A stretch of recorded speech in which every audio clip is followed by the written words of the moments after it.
ಹಿಂದೂ ಕಾರ್ಯಕರ್ತ ಸುಹಾಸ್ ಶೆಟ್ಟಿ ಹತ್ಯೆ ಪ್ರಕರಣಕ್ಕೆ ಸಂಬಂಧಪಟ್ಟಂತೆ ತನಿಖೆಯ ಜವಾಬ್ದಾರಿಯನ್ನ ಎನ್ಐಎಗೆ ವಹಿಸಲಾಗಿದೆ. ಬಿಜೆಪಿ ಪಟ್ಟು ಹಿಡಿದಿತ್ತು ಎನ್ಐಎಗೆ ವಹಿಸಬೇಕು ಅಂತ, ಸೊ ತನ್ನ ಪಟ್ಟಿನಲ್ಲಿ ಗೆದ್ದಿದೆ. ಈ ಬೆನ್ನಲ್ಲೇ ಈ ಘಟನೆಯಲ್ಲಿ, ಈ ಹತ್ಯಾಕಾಂಡದಲ್ಲಿ ಪಿಎಫ್ಐ ಸಂಘಟನೆ ನೇರವಾಗಿ ಭಾಗಿಯಾಗಿದೆ ಅನ್ನೋ ಆರೋಪ ಕೇಳಿ ಬರ್ತಾ ಇದೆ. ಸುಹಾಸ್ ಹತ್ಯೆಗೆ ವಿದೇಶದಿಂದ ಫಂಡಿಂಗ್ ಆಗಿರೋ ಮಾಹಿತಿ ಕೂಡ ಸಿಗ್ತಾ ಇದೆ.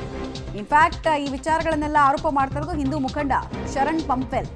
ಸುಹಾಸ್ ಶೆಟ್ಟಿ ಹತ್ಯೆಯಲ್ಲಿ 25ಕ್ಕೂ ಹೆಚ್ಚು ಮಂದಿ ಭಾಗಿಯಾಗಿದ್ರು.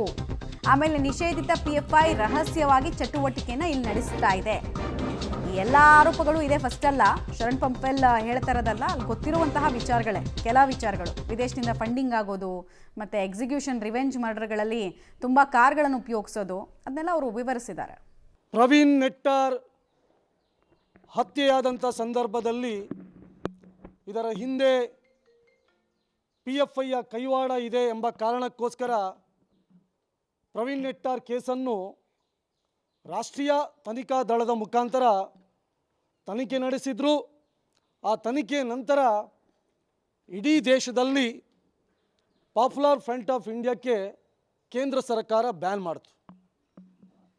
ಆ ಬ್ಯಾನ್ ಮಾಡಿದ ನಂತರ ನಾವು ಸಾಕಷ್ಟು ಸಲ ಹೇಳಿದ್ವಿ, popular front of India ban ಆದ್ರೂ ಆ ಸಂಘಟನೆಯ ಚಟುವಟಿಕೆಗಳು ಕರಾವಳಿ ಭಾಗದಲ್ಲಿ ಇನ್ನೂ ಇದೆ.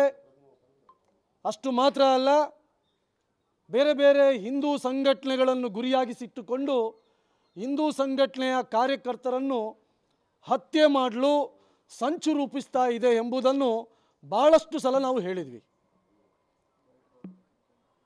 ಸುಹಾಸ್ ಶೆಟ್ಟಿ ಹತ್ಯೆಯಾದಂಥ ಸಂದರ್ಭದಲ್ಲೂ ಕೂಡ ಆ ಹತ್ಯೆ ಮಾಡಿದಂಥ ರೀತಿ